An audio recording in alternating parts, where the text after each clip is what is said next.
Tá brincando? Deus é bom. Amém. Vamos para a palavra do Senhor? Vamos ficar de pé?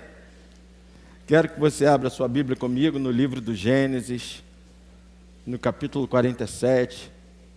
Quero ler apenas o versículo 25 com você, mas que você mantenha sua Bíblia contigo. A gente vai fazer uso dela em outros momentos.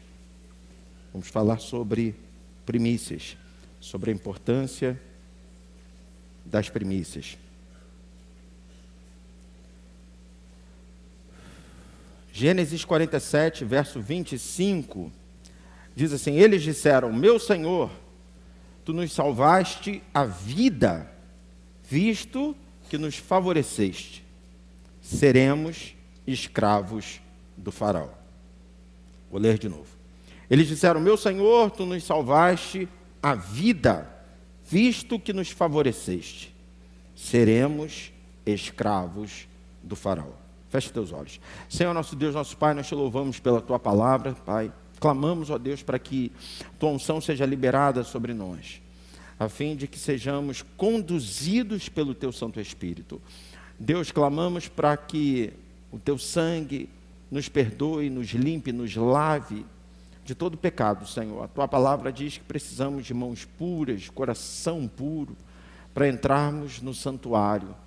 Que o Senhor venha gerar essa santificação, essa pureza em nós, Pai. Que esse ambiente seja propício para a manifestação da tua presença, da tua glória, Senhor. Repreendemos, ó Deus, tudo aquilo que impede o agir da tua unção, do teu poder, da tua presença. Clamamos para que esse lugar seja protegido, guardado pelos teus anjos, que haja fluidez da tua palavra, que o teu rio corra, Senhor, trazendo alegria, avivamento, despertamento espiritual, aquecendo a nossa fé, nos permitindo alcançar conquistas para a glória do teu nome. Aceita a nossa gratidão e o nosso louvor pela tua palavra, Pai. É o que nós te pedimos em nome de Jesus. Amém e amém. Louvado seja Deus. Você pode se assentar, querido. Glória a Deus. Bem, a gente já vai chegar aqui nesse texto, no verso 25 do capítulo 47, nós chegaremos ainda nesse contexto aqui de Gênesis 47. Mas só para você não ficar meio perdido, né? Esse texto aqui, ele nos mostra os egípcios se declarando para José. Esse texto aqui nos mostra uma fala dos egípcios a José. Eles estão dizendo para José: meu Senhor, tu nos salvaste a vida, visto que nos favoreceste, seremos escravos do faraó. A gente vai voltar nesse contexto, tá? Mas me permita antes falar um pouquinho sobre primícias, sobre esse princípio propriamente dito. Como eu já falei aqui no momento da oferta, as primícias eram a entrega da primeira parte de uma colheita para Deus. A gente precisa entender o poder da oferta, o poder do dízimo, mas sobretudo precisamos entender o poder das primícias, precisamos entender o poder da semeadura, da entrega. Quando a gente fala de entrega, a gente fala de semente lançada, a gente fala de algo que não gera para nós um resultado imediato, mas que aguça nossa expectativa, que trabalha a fé do nosso coração. E algumas passagens bíblicas, eu poderia passar o dia aqui falando sobre primícias, citando algumas passagens bíblicas que falam sobre isso, mas eu separei algumas delas para eu ler com vocês. Eu vou ser um pouco mais didático nessa manhã, e eu quero que você me acompanhe na leitura, porque tem gente que nunca ouviu falar em primícias. Tem gente que não faz ideia do que é, e tem gente que é preconceituosa no sentido real do termo, né? Ela tem um pré-conceito, ela não tem um conceito. Ela tem uma imagem distorcida acerca do assunto. E quando você não conhece o assunto, quando você tem um preconceito, você acaba não usufruindo desse contexto, né? em alguns momentos você deixa de receber, você deixa de alcançar, porque você se fecha, porque você estabelece, né, uma barreira entre você e aquilo que aquele princípio, no caso aqui, as primícias, podem desenvolver no teu coração, na tua vida e através da tua vida. Abra comigo aí a Bíblia em Provérbios capítulo 3, é uma das passagens mais conhecidas quando se trata de primícias. Provérbios capítulo 3, eu quero ler com você os versículos 9 e 10. Provérbios capítulo 3, verso 9, o sábio diz: honre o Senhor com todos os teus recursos e com os primeiros frutos de todas as suas plantações. Em uma outra versão diz: honre ao Senhor com os teus bens e com as tuas primícias. E aí o versículo 10 libera sobre nós uma promessa: os celeiros ficarão plenamente cheios e os seus barris transbordarão de vinho. Bem, quando a gente pensa em honrar a Deus, nós pensamos em agradá-lo, pensamos em alegrá-lo. Quando o texto diz honre o Senhor, o texto também diz agrade ao Senhor, alegre ao Senhor com os seus recursos, com os seus bens e com os primeiros frutos de todas as suas plantações. E aí existe um entendimento de que nós honramos a Deus com os nossos bens, com os nossos recursos, quando não somos desleixados com eles. Nós honramos a Deus com os nossos bens, com os nossos recursos, quando os administramos de maneira séria, de maneira criteriosa. Eu, enquanto pai, eu dou com muito prazer presentes para os meus filhos. Enquanto pai, eu tenho a maior alegria em gastar dinheiro comprando um tênis para um, uma camisa para o outro. Acho que todo pai tem esse mesmo sentimento. Mas essa alegria se torna em tristeza quando você vê aquele tênis que você suou para comprar, mas que você deu com muita alegria para o seu filho, sendo maltratado. Quando você vê seu filho chutando bola com tênis, sujando o tênis, deixando ele largado. Primeiro, porque você valoriza o teu investimento. Segundo, porque o simples fato de ver ele não usufruindo bem daquilo que você deu, gera uma tristeza no teu coração. Então existem pessoas que não estão honrando a Deus com os seus bens, porque não estão tratando bem aquilo que têm, aquilo que recebem do Senhor. A vida não é organizada, não há uma boa administração. O que fazem, não fazem com critério, fazem de qualquer maneira. Isso entristece o Senhor. Tem pessoas que não honram a Deus com os seus bens, com as suas primícias, porque não semeiam na vida de ninguém. Eu, enquanto pai, me alegro quando eu vejo algo que eu dei para os meus filhos sendo partilhado com os amigos deles. Traz uma alegria para o meu coração quando eu vejo que a provisão que foi liberada sobre a vida dos meus filhos prosperou a ponto deles compartilharem. E da mesma maneira me entristece quando eu vejo que aquilo que eu dou para os meus filhos fica retido. Quando eles são egoístas, quando eles são avarentos, o famoso pão duro. Está com dinheiro, mas não ajuda ninguém, não abençoa ninguém, não compartilha com ninguém. Pastor, talvez, no primeiro ponto, os pais todos aqui concordaram. No segundo, talvez tenhamos pais que não concordem muito. Talvez tenhamos aqui pais que também são avarentos e que, na verdade, ensinam os filhos a não compartilharem nada com ninguém. Pode ser, mas eles não fazem parte de um padrão bíblico. Eles não fazem parte de um projeto divino. Eles ainda precisam ser tratados e curados. Eles estão doentes e estão ensinando seus filhos a serem doentes. Agora, um pai que é liberto, um pai sarado, Um pai que vive os princípios da palavra do Senhor, ele não só é liberal, como ele se alegra em ver seu filho também sendo liberal. Sabe por quê? Porque a liberalidade nos faz amáveis, nos faz agradáveis. É bem verdade que há um limite. Você precisa administrar. E aí o primeiro ponto se conecta com o segundo. Eu não posso dar para os outros a ponto de não ter para mim. Eu não posso dar para os outros a ponto de faltar na minha casa. Agora, ter além da minha necessidade, sabendo que pessoas à minha volta não têm, entristece a Deus. Honra a Deus com os seus bens aquele que é liberal, aquele que abençoa pessoas. Sabe, eu não estou falando de grandes quantidades, não. Eu não estou falando de grandes investimentos, não.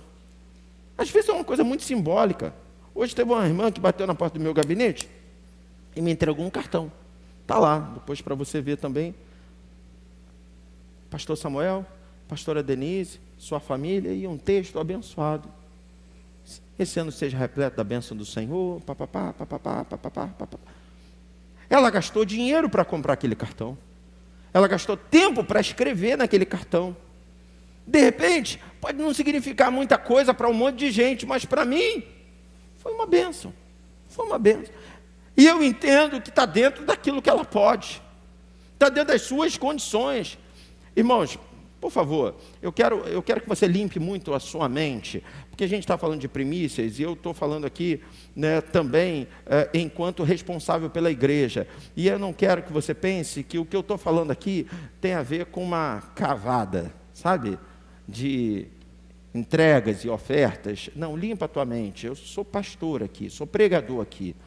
Na verdade, eu gostaria, talvez me sentiria ainda mais à vontade se eu não fosse pastor da igreja. Né? Se eu estivesse pregando aqui, simplesmente como pregador da palavra do Senhor. Limpa a sua mente. Eu não quero que você... pastor está falando isso por quê? Mas eu vou dar alguns exemplos aqui, só para poder você entender. Sabe quando, né, um irmão, ele gosta de fazer uma comida diferente, e ele faz com amor, e ele do nada chega e entrega para o pastor, para o professor de EBD, entrega para o irmão que senta sempre do lado dele. Aqui, irmão, pensei em você, eu trouxe. Qual o valor disso? Irmãos, não dá para a gente precificar. Dependendo da receita, pode ter sido um investimento alto, ou pode ter sido um investimento pequenininho, mas... por exemplo, a irmã Aide é uma pessoa que eu tenho intimidade, posso citar o nome dela, tenho certeza que ela não vai ficar constrangida. Sabe, de vez em quando ela faz um suco lá e traz numa garrafa, geladinho. Eu não vou me preocupar quanto a irmã Aide gastou para fazer esse suco. Se foi pouco, se foi muito. Cadê a Andresa? Não está aí, eu acho que a Andresa está viajando. A Andresa tem um pé de acerola na casa dela. E ela falou para mim, se eu não fizer suco, eu não sei o que eu faço com tanta acerola. E aí teve uma vez que ela fez um suco, e o pessoal elogiou tanto o suco dela, que agora ela virou suqueira. E ela está dando suco para todo lado. Ela não está aqui hoje, mas o dia que ela tiver, eu vou pedir ela para subir aqui, para você ver, para você pedir para ela. Faz para mim também, irmã. Mas de repente a irmã Aide gasta mais, porque a irmã Aide tem que comprar fruta. Já a Andresa não, ela tem um pé, ela vai lá e pega. Irmão, não interessa o preço, o que interessa é o valor. Você está entendendo o que eu estou pregando? Diga amém. Honra o Senhor, aquele que administra bem os seus bens e que é liberal. Liberal. Agora, é claro que essa liberalidade, ela também precisa ser despejada no altar. Honra o Senhor com seus bens e com as suas primícias, aquele que é ofertante, aquele que é dizimista, aquele que entende que tudo vem do Senhor. Se eu venci 2025 foi por causa dele. Se eu estou vivo nesses primeiros dias de 2026 é por causa dele. Se eu tenho o que vestir, o que comer, o que beber é por causa dele. Se eu tenho ar para respirar é por causa dele. Se eu tenho força nas pernas é por causa dele. A gente orou pedindo ao Senhor para nos livrar desses percalços, dessas surpresas, desses sustos. Porque às vezes você está bem, de repente, pum, vem um problema, você está acamado. Seus movimentos cortados, restrito, privado. Gostaria de fazer, gostaria de estar, mas não pode. E aí? E aí que a gente sabe que Deus tem o controle de tudo, Ele não perde a sua soberania, a Bíblia diz que todas as coisas cooperam para o bem daqueles que amam ao Senhor. Mas por outro lado, não há como não enxergar o privilégio que temos, porque tem gente que gostaria de estar aqui nessa manhã, mas não está porque não pode, mas você pode. Só isso é motivo de adoração, de louvor. Você é salvo, o teu nome está escrito no livro da vida. Teus filhos estão saudáveis, você tomou café pela manhã, você vai almoçar daqui a pouco. Isso é motivo de gratidão ao Senhor.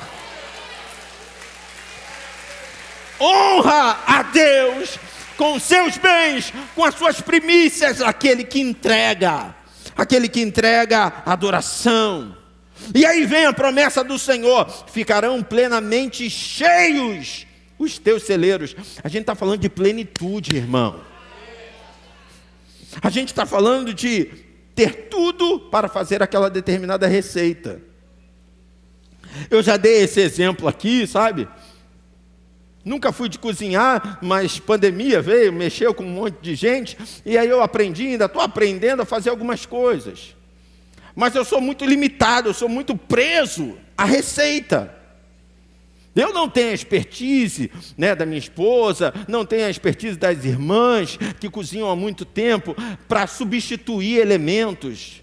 Para mim, é complicado quando eu estou para fazer uma receita e percebo que está faltando isso. E agora? O que eu faço? Não vai dar certo. Agora, quando você tem a despensa plena, precisa de creme de leite? Tem. Tem leite condensado? Tem leite condensado. Mas eu quero fazer a base de leite de coco. Tem leite de coco. Não, eu quero leite desnatado. Tem leite desnatado também. Não, semi-desnatado. Tem também o semi-desnatado. Não, mas no final tem que finalizar com leite em pó. Tem o leite em pó também. Ou seja, qualquer tipo de leite tem ali. Mas aquele que vem direto da vaca. Tem uma vaca também ali, que eu também... Tem tudo! Olha para o teu irmão e diga assim: a tua vida será plena.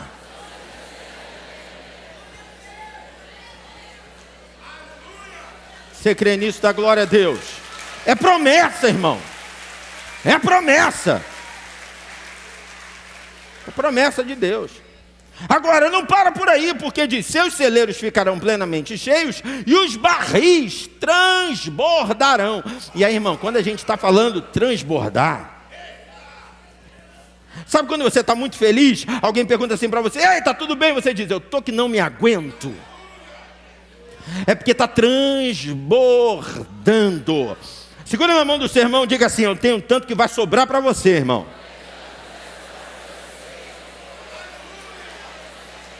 Vai respingar em você também. Vai molhar você também. Vai alcançar você também. Transbordando. Aí a gente está falando, irmão, de abundância.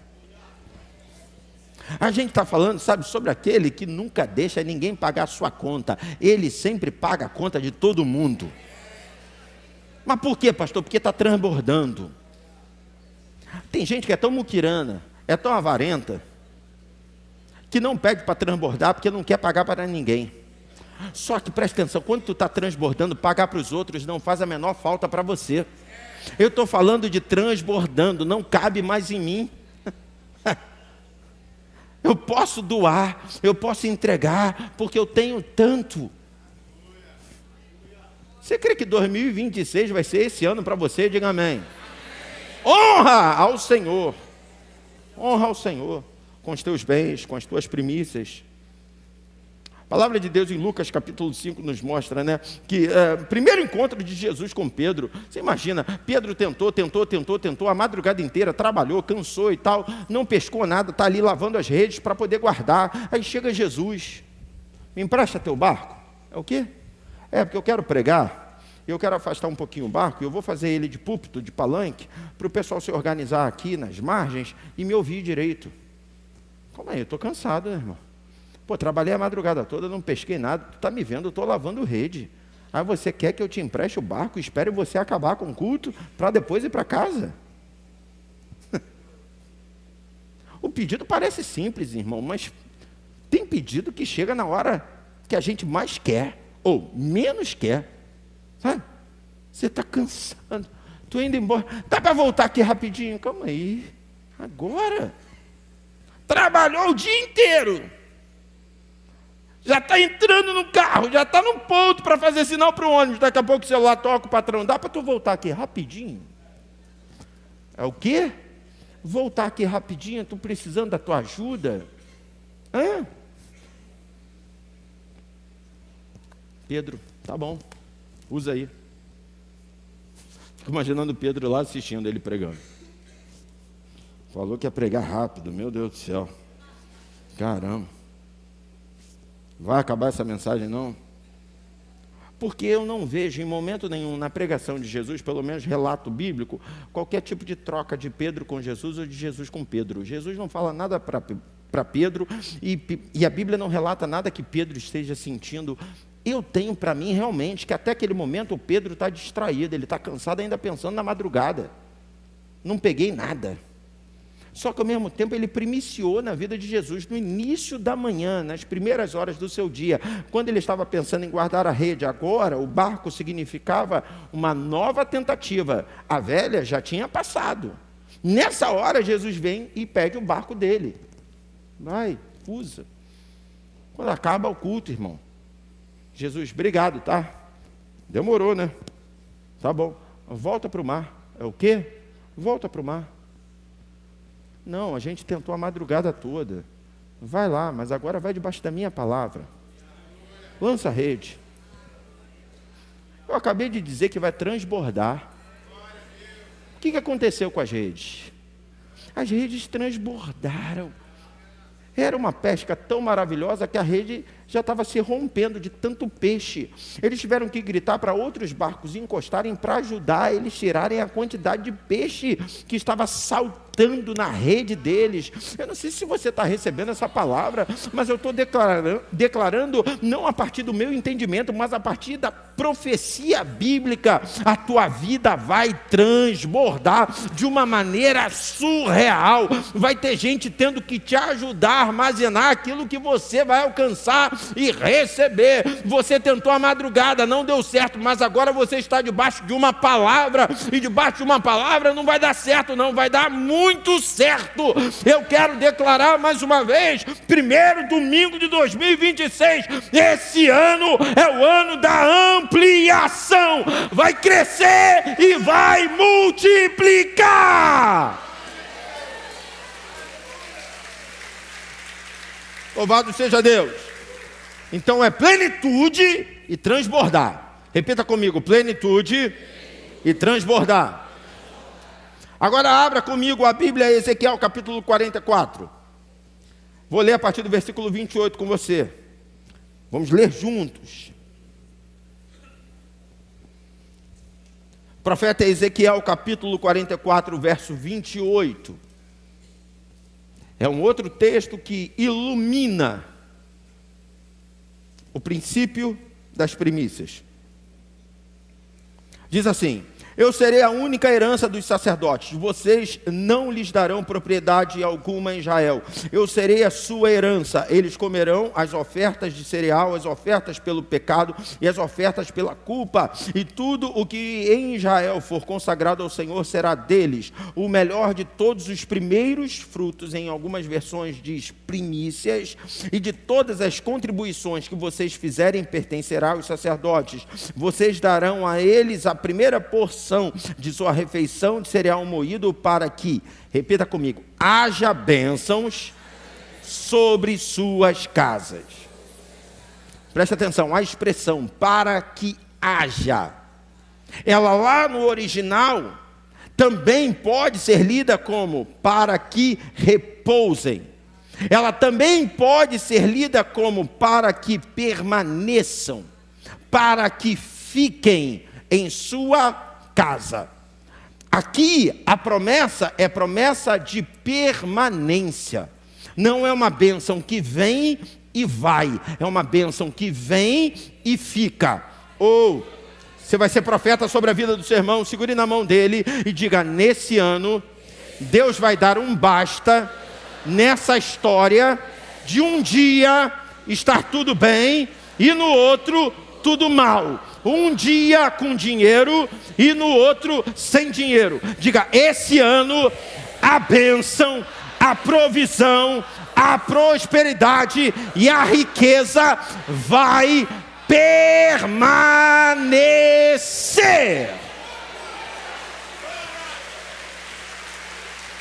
Eu sinto em meu espírito que uma unção de administração está sendo liberada sobre nós nessa manhã.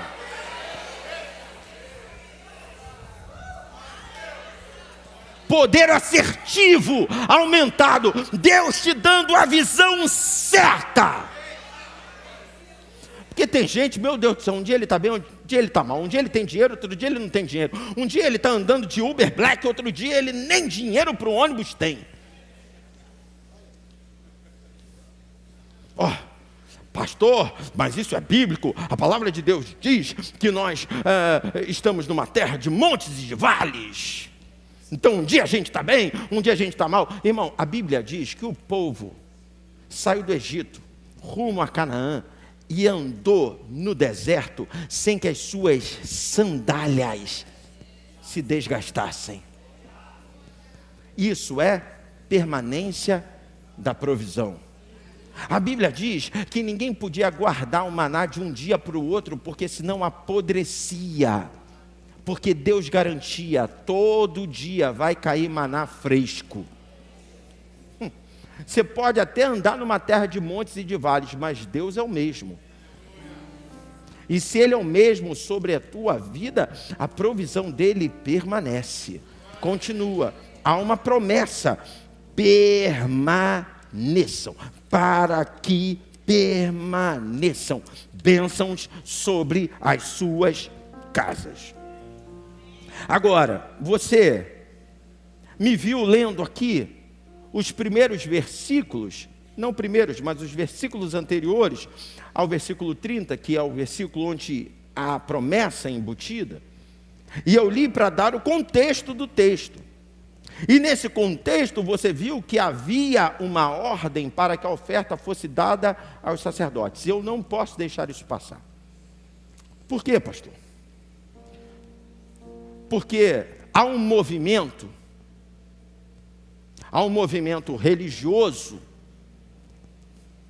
que tem levado pessoas a ofertar mais no sacerdote do que na obra. E essas pessoas se baseiam, esses líderes, esses pregadores, falam, baseados em textos como esse, aonde há uma ordem expressa para que se oferte na vida do sacerdote. Pastor, estão ensinando errado? Estão ensinando, no mínimo, com distorção. Porque você ofertar na vida de um sacerdote não é errado. Se você sente de Deus de ofertar na vida de um sacerdote, de um líder, de uma referência para você, não há erro nisso. Não é. Só que a oferta e o dízimo tem que ser dado para a casa do tesouro. É para a igreja. É para a obra de Deus. E a gente precisa observar, e eu fiz questão de ler lá em cima no versículo 28, que os sacerdotes, eles não tinham herança. O verso 28 diz: vocês não lhes darão propriedade alguma em Israel, eu serei a herança deles. Os sacerdotes viviam exclusivamente para o serviço. E aí então, Deus dá uma ordem para o povo, para que esse povo sustentasse os sacerdotes a partir dessa entrega anterior deles na obra. Então os sacerdotes não tinham casa, os sacerdotes não tinham carro, Os sacerdotes viviam exclusivamente para a obra do Senhor. E aí, dentro desse contexto, ofertem na vida deles. Quem está entendendo, diga amém. Aí chega um camarada hoje que tem casa, e uma boa casa, tem carro, e um bom carro, que viaja, que se veste muito bem, e diz, vocês são obrigados pela palavra a ofertar na minha vida. Opa, calma aí. Não. Porque se é para obedecer o contexto, então vende a tua casa, entrega de dízimo, vende a tua casa, reparte com os irmãos e vai morar na igreja. Se é para obedecer o contexto todo, então esquece essa história de viajar de carro, de roupa bonita, porque tem uma roupa para o sacerdote vestir. Não tem aquela assim, não estou gostando muito da minha roupa hoje não. É a que tem, amado. É essa aí. Quem está entendendo, diga amém. Então a gente precisa ter equilíbrio para avaliar a palavra do Senhor. Avaliar? Não. Observar? Aprender com a palavra do Senhor. A gente precisa enxergar que é permitido e é bênção você ofertar na vida de sacerdotes, mas muito mais por amor, reconhecimento, do que por obrigação. E dentro do contexto, existia uma obrigação, porque eles eram exclusivamente sustentados por eles. Os sacerdotes sustentados pelo povo. Quem está entendendo, diga amém. Bem, eu não podia passar desapercebido, eu não podia deixar você sem esse entendimento, eu não podia ler e fazer você sair daqui achando que eu preguei que você tem que ficar ofertando na minha vida. Não. Eu tenho casa. Eu não moro na igreja. Ah, pastor, mas o senhor se dedica à obra do Senhor? Mas não é nem perto do que eles viviam. Nem casar eles podiam, irmãos. Se casasse, quer dizer, podiam, mas o casamento era todo só com esse tipo de mulher, assim, assado. Não era escolher qualquer uma para casar. Não, era outra coisa. Se a gente fizer uma lista, tá bom, quer ganhar igual o sacerdote ganhava? Então seja como eles eram. No terceiro já é reprovado. Esquece. Então, não é obrigação para ninguém ofertar na vida de pastor. Quem está entendendo, diga amém. Mas, por outro lado, se você entende que é bênção, e aí eu não estou falando do pastor da igreja, um pastor, eu não estou falando de pastor, um líder, eu não estou falando de líderes, um irmão. Se você entende que quer, que pode ofertar na vida de alguém, faça. Você está livre em Deus. Mas não é obrigação. O fato é que a separação das primícias, e nesse caso, tinha o endereço dos sacerdotes. Mas hoje a gente está desmistificando o tal do endereço, ok? Porque é para Deus. A obediência ao Senhor, a entrega das primícias, garante para nós bênçãos constantes, permanentes. É a bênção que vem e fica. Quantos recebem, digam amém. Agora abra sua Bíblia, Josué capítulo 6. Deixa eu correr, mas já estou terminando. Eu preciso entregar tudo aquilo que Deus me mandou entregar. Porque Deus disse para mim que no final desse culto vamos receber uma chave. Vou repetir. No final do culto nós vamos receber uma chave. Bendito é aquele que veio hoje aqui. Bem-aventurado é aquele que veio hoje aqui. Bendito, bem-aventurado é aquele que está assistindo de casa. Porque no final desse culto Deus vai nos dar uma chave. E essa chave abre o bom tesouro. Eita. Ora, labalabachura, labalabachura, lababá. Josué capítulo 6, verso 16. Capítulo 6, versículo 16. Na 7ª vez, quando os sacerdotes deram um toque da trombeta, Josué ordenou ao povo: gritem, o Senhor lhes entregou a cidade. Repita comigo: conquista. Ok. Versículo 17. A cidade com tudo o que nela existe será consagrada ao Senhor para destruição.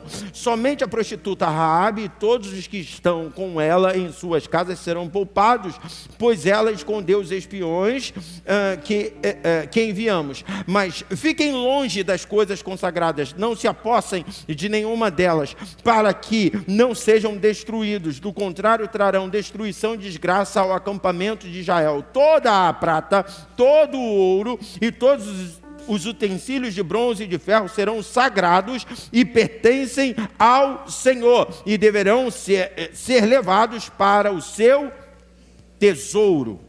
Vamos lá. Eles nem tinham conquistado Jericó ainda. O texto diz ainda sobre a estratégia. Na 7ª volta, vocês vão tocar a trombeta e vocês vão gritar, dizendo: o Senhor lhes entregou a cidade. Ok? Unção de conquista. Deus prometendo e liberando sobre eles unção de conquista. Quantos recebem aí, digam amém. Só para acordar seu irmão, diga para ele: nesse ano você vai viver debaixo da unção de conquista. Pode aplaudir ao Senhor.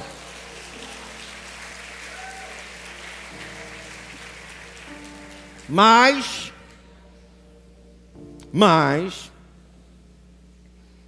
para viver a unção de conquista, algumas cláusulas já foram inseridas no contrato. Vocês vão destruir Jericó, mas vocês não vão pegar nada,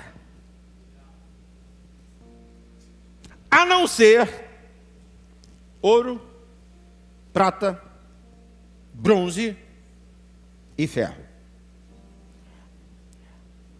O ouro, a prata, o bronze, o ferro serão consagrados ao Senhor e levados para o seu tesouro.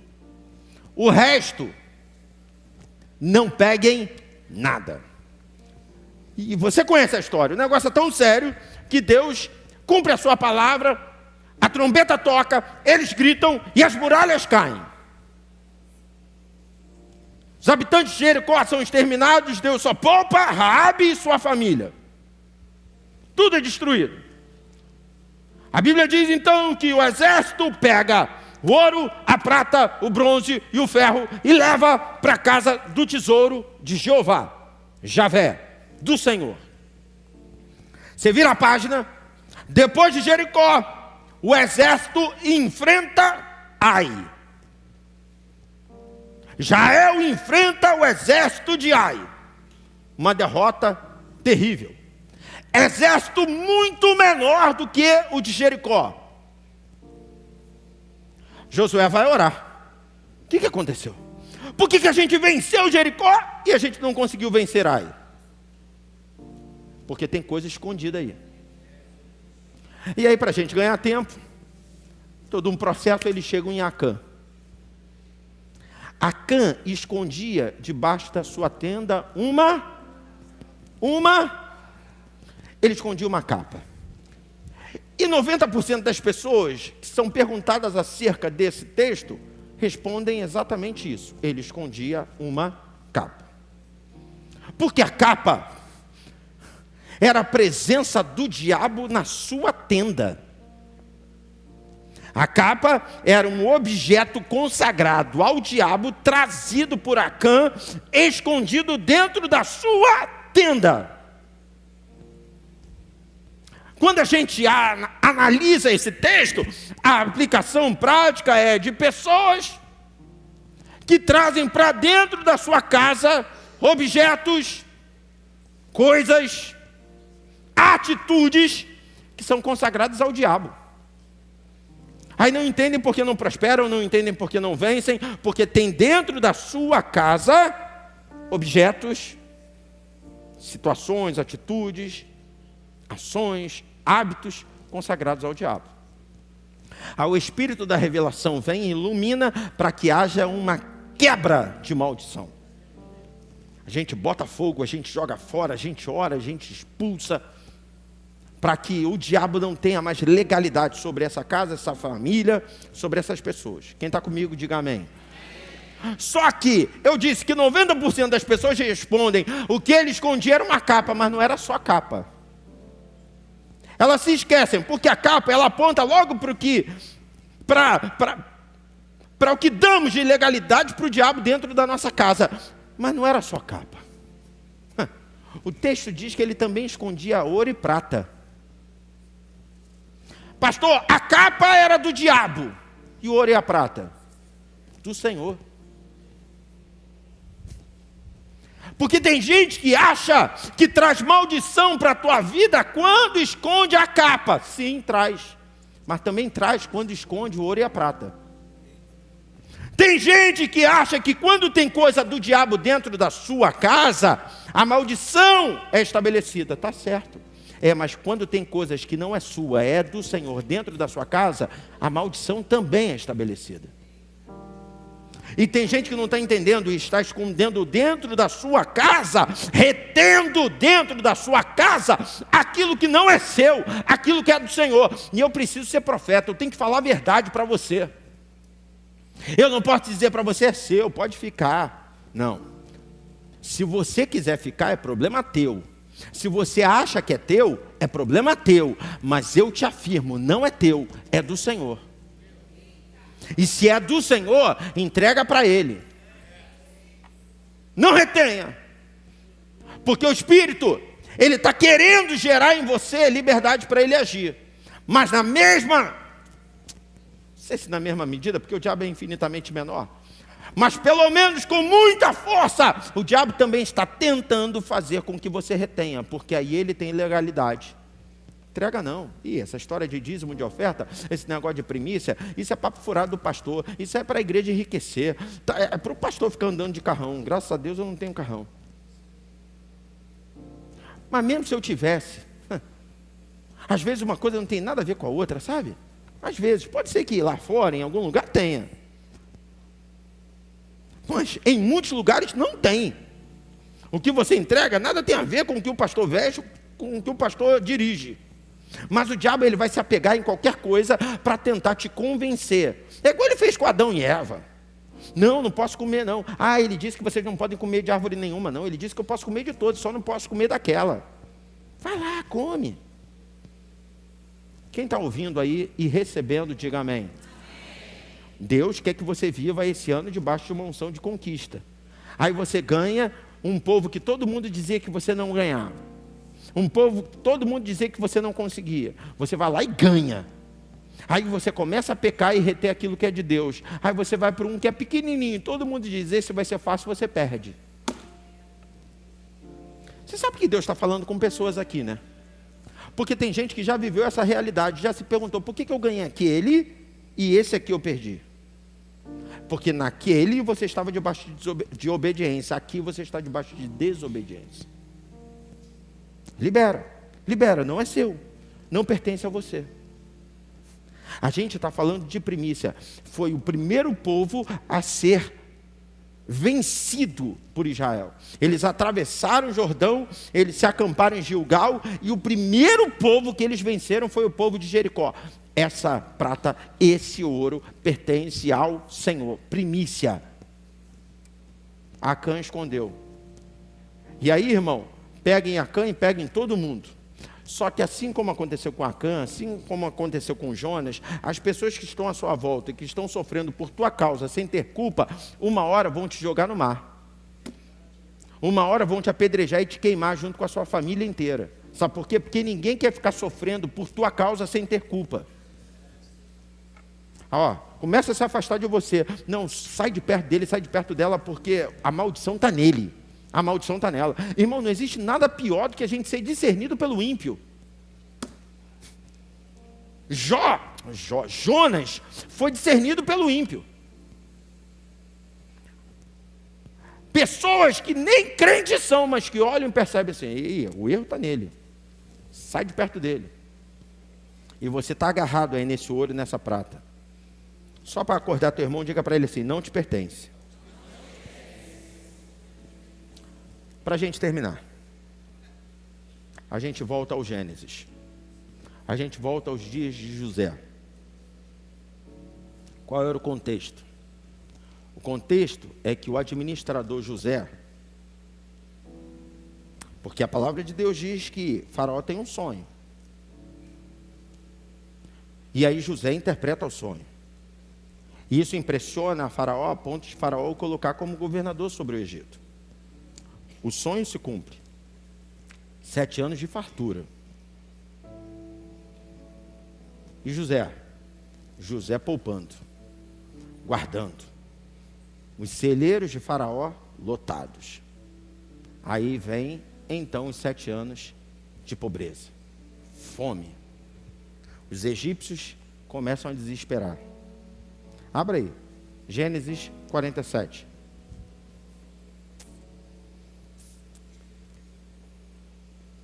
Eu sinto Deus aqui. Deus está aqui nesse lugar. Gênesis 47, verso 25. Diz assim: eles disseram: meu Senhor, tu salvaste a vida, a nossa vida, visto que nos favoreceste, seremos escravos de Faraó. De novo, eu vou te perguntar o que eu te perguntei lá em cima. Isso não é contraditório? Como é que eu vou dizer, você salvou a nossa vida e nos favoreceu, vamos ser escravos? Ué, não combina. Mas o contexto é o seguinte: fome estabelecida. Só tinha nos celeiros de Faraó por causa da administração de José. O povo então que tinha dinheiro, repita comigo, dinheiro, vai até José para buscar alimento, repita, alimento. Verso 13, continua com o capítulo aberto aí, capítulo 47, verso 13.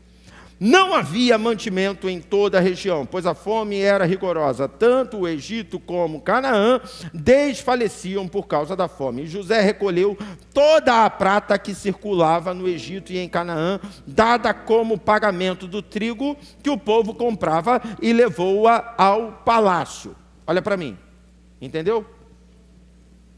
Ele poupou durante 7 anos, tinha alimento no celeiro de Faraó.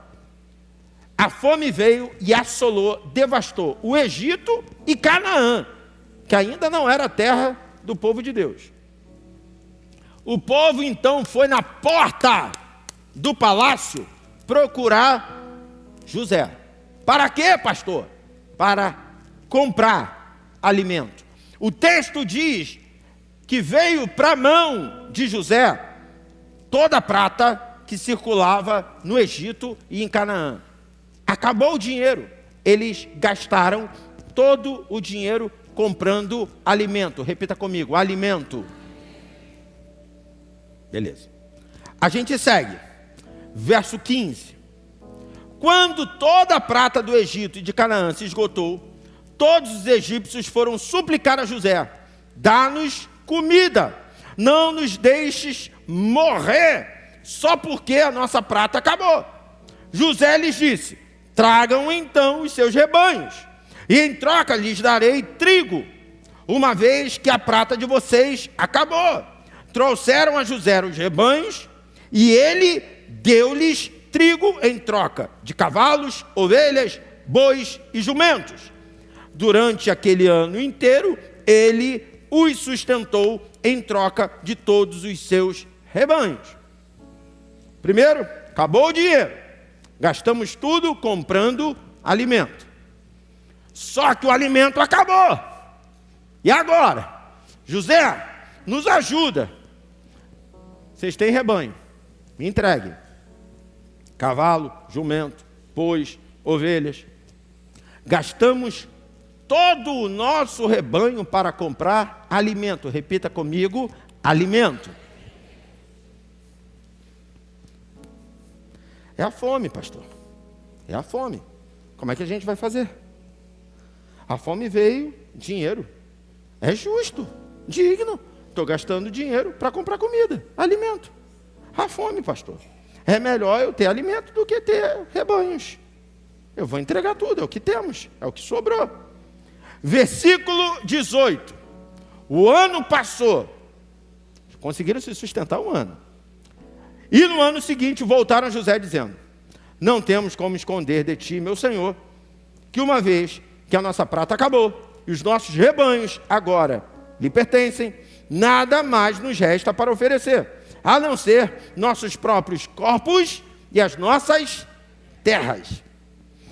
Não deixes que morramos e que nossas terras pereçam diante dos teus olhos. Compra-nos juntamente com as nossas terras, em troca de trigo. E nós, com as nossas terras, seremos escravos do faraó. Olha para mim. Eles não tinham mais o que oferecer. Então eles disseram assim: a nossa terra a gente assina e passa para vocês, agora é de vocês, vocês fazem o que vocês quiserem, e os nossos corpos agora pertencem a vocês. Diz para faraó que a gente vai trabalhar para ele. O que ele mandar a gente vai ser. Ah, marceneiro, a gente vai ser. Pedreiro, a gente vai ser. Posso apertar um pouquinho? É para se prostituir, a gente se prostitui. O que ele mandar a gente ser, a gente vai ser. A gente vai ser escravo dele. Mas pelo menos ele dá comida para a gente. Porque a gente não tem mais alimento. A gente já deu o dinheiro todo. A gente deu os rebanhos todos. A gente já deu a nossa terra. Agora a gente está se doando. Se ele pelo menos deixar a gente continuar morando aqui, a gente fica morando aqui, mas trabalhando para ele. O que ele mandar, a gente trabalha. Acabou a dignidade. Acabou.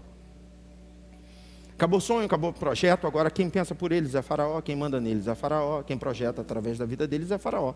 Irmão, a gente está falando aí de uma ditadura sem precedente. Ele manda e todo mundo obedece. Escravos. Escravos. Versículo 20 diz assim: assim José comprou todas as terras do Egito para Faraó. Todos os egípcios tiveram que vender seus campos, pois a fome os obrigou a isso.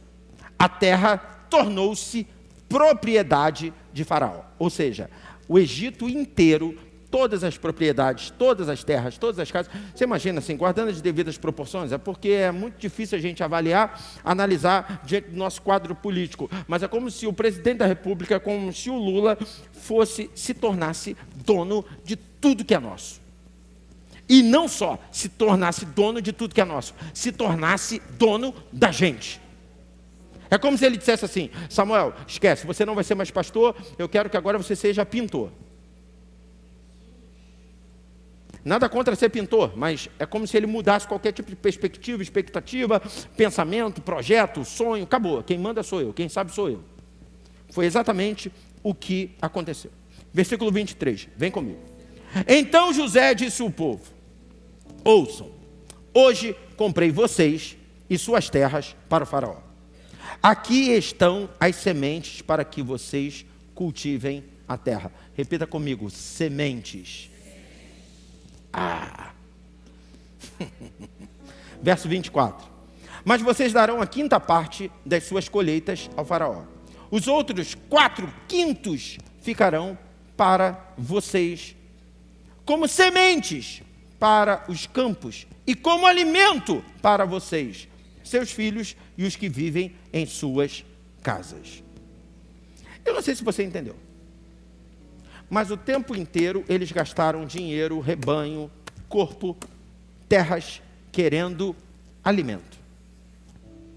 Quando eles já não tinham mais nada para oferecer, José disse: vou dar a vocês sementes. Se lá atrás eles comprassem com dinheiro sementes, eles acabariam com a fome. Só que povo é povo, e as pessoas, elas não estão interessadas em sementes. As pessoas estão interessadas em alimento. Nós somos imediatistas. Nós não queremos plantar e esperar crescer, frutificar. A gente já quer pegar pronto. E a gente está gastando dinheiro, a gente está gastando bens, terra, a gente está se entregando, porque a gente quer alimento, e a gente não quer semente. Mas louvado seja Deus, porque sobre o Egito tinha um governador temente a Deus. E esse governador, ele diz assim: vocês vieram aqui buscar o tempo todo alimento, mas preste atenção, agora eu vou dar para vocês semente. Já que a terra agora é de Faraó, já que vocês são de Faraó, agora eu vou dar para vocês sementes. E agora eu quero que vocês semeiem. E eu quero que vocês comecem a desenvolver o princípio da semeadura, não só no campo, mas na vida da autoridade constituída. Vocês vão plantar e vocês vão colher. E toda a quinta parte vocês vão entregar para Faraó.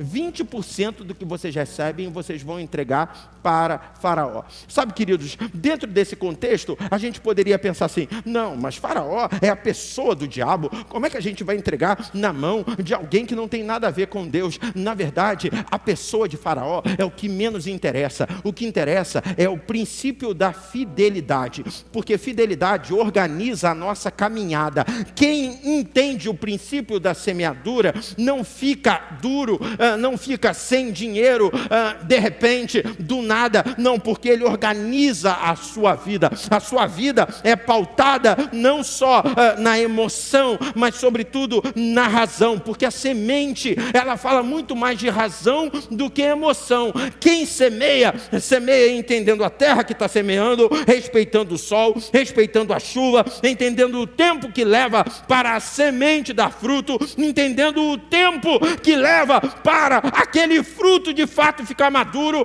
Quem semeia é organizado quanto às suas expectativas. Então José, ele já está organizando um povo, dizendo assim: vocês precisam ter sementes, porque as sementes, elas têm poder de virar alimento, enquanto o alimento não tem poder de virar semente. Então vocês precisam ter semente para ter permanência, e precisam semear para entender o que é ter uma vida de constância. É semear na terra e semear na vida de Faraó. É manter uma vida estável. Oh, louvado seja o nome do Senhor. Levanta a tua mão e me permita profetizar. A semente não é para você comer. Se você pega uma semente e coloca na boca, ela é dura, ela é amarga, ela não tem gosto, ela não é saborosa. O que se come é o fruto.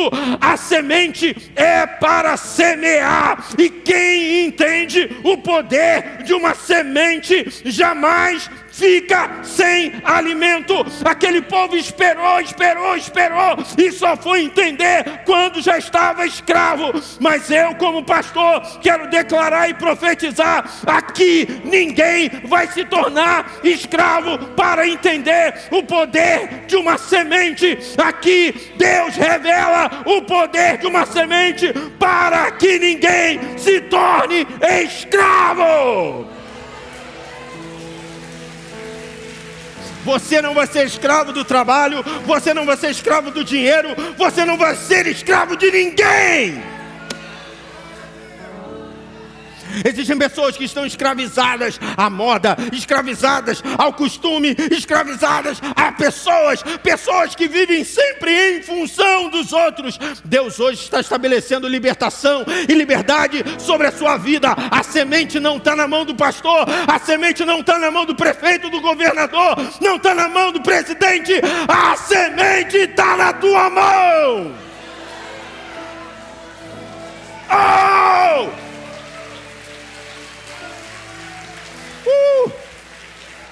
Olha para o teu irmão e diga para ele: quem tem semente na mão tem o poder na mão.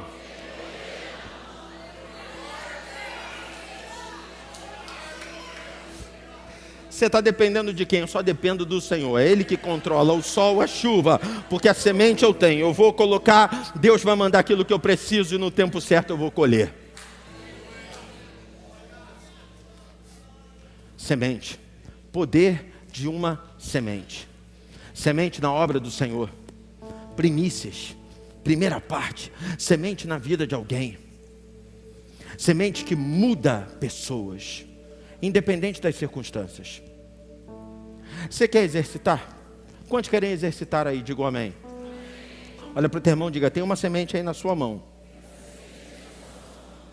De repente você está pensando: na minha não tem não, nem vem que não tem. Nem vem. O pastor está falando de semear na vida dos outros e tal, não tem semente nenhuma na minha mão. Tem. Tem uma semente na tua mão. Que semente é essa, pastor? Adoração. A adoração é uma semente que abre o céu.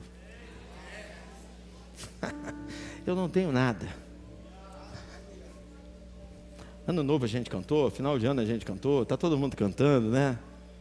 Tudo que eu tenho é um aleluia. É simples para o rei. Um aleluia. É a semente. Usa ela agora. Levanta sua mão aí. Te louvarei. Não importam as circunstâncias. Adorarei.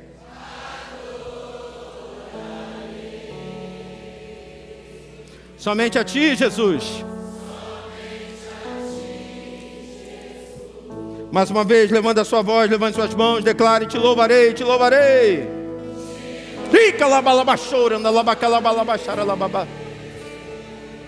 Não importa, não importa.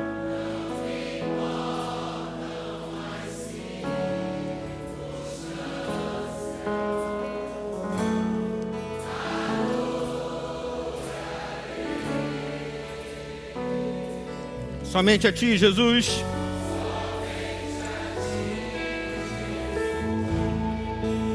Oh, meu Pai.